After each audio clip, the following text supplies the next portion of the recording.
The old house stood on a hill overlooking the town, a skeletal silhouette against the bruised purple sky. They called it the Blackwood Manor. Locals whispered stories about it, tales of shadows that moved on their own and a woman's cry carried on the wind. I never believed them.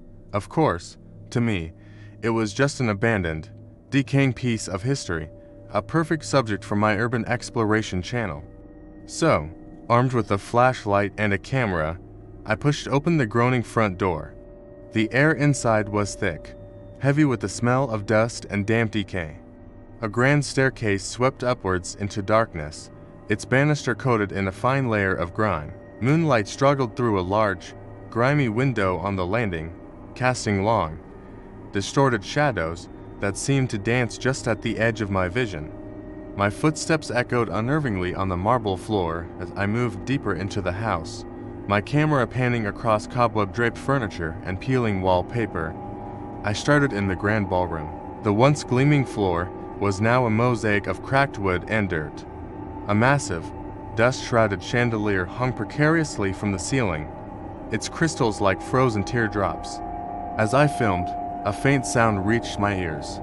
It was soft, almost inaudible, like the gentle plinking of piano keys. I froze, holding my breath. It had to be the wind, I told myself, a loose shutter, something logical. I swept my flashlight beam across the room, landing on a grand piano in the corner, its lid closed. The sound had stopped, shaking my head. I dismissed it as my imagination running wild. Next, I ventured into the dining room.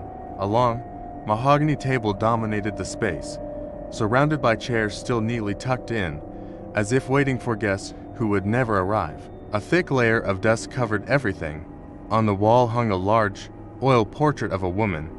She was beautiful, with dark, piercing eyes and a faint, almost sad smile. Her name, according to the small brass plate at the bottom, was Alara Blackwood. As I zoomed in on her face, I felt a sudden, inexplicable chill, a cold that had nothing to do with the drafty old house.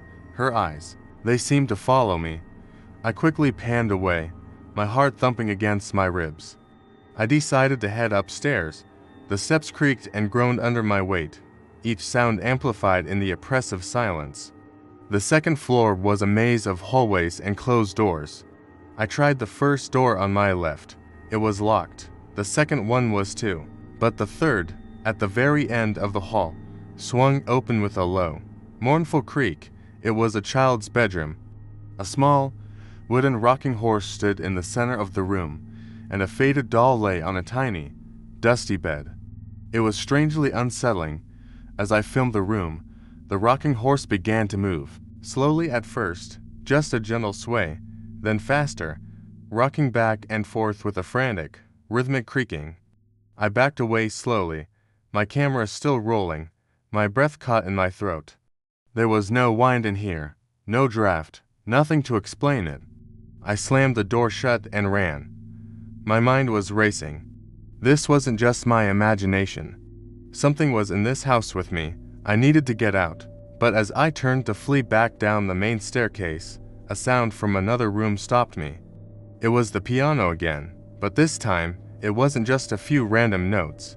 It was a full, complex melody, a sad, haunting tune that seemed to echo the sorrow in Alara Blackwood's portrait. Drawn by a morbid curiosity I couldn't explain, I followed the music back towards the ballroom. The melody grew louder, more intense. As I approached, peeking around the doorway, I saw something that made my blood run cold. The lid of the grand piano was now open, and sitting on the bench, her back to me, was a figure. A woman in a long, flowing white dress. Her fingers danced across the keys, producing the beautiful, heartbreaking music that filled the air. Her hair was dark, just like the woman in the portrait. I should have run. I should have screamed. But I was frozen, mesmerized by the impossible sight. Slowly, as if she could feel my presence, the music stopped. The silence that followed was 1,000 times more terrifying than the music had been. The figure on the bench turned her head. It was Alara Blackwood. Her face was pale, her eyes dark, bottomless pits of sorrow and rage. She didn't have to say a word. Her gaze was a physical force, pinning me to the spot. A whisper slithered through the air, seeming to come from everywhere at once. "Get out." That broke the spell. I scrambled backwards, tripping over my own feet. I didn't stop to look back. I just ran. I burst out of the front door, gasping for the cold night air, my lungs burning. I didn't stop running until the silhouette of Blackwood Manor was just a small, dark shape against the horizon. I never went back, and I never will.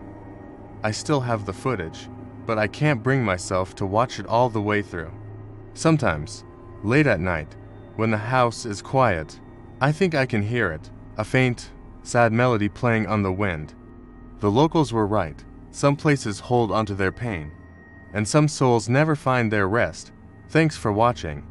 Don't forget to like and subscribe for more explorations, though hopefully they'll be a little less active. Stay safe out there.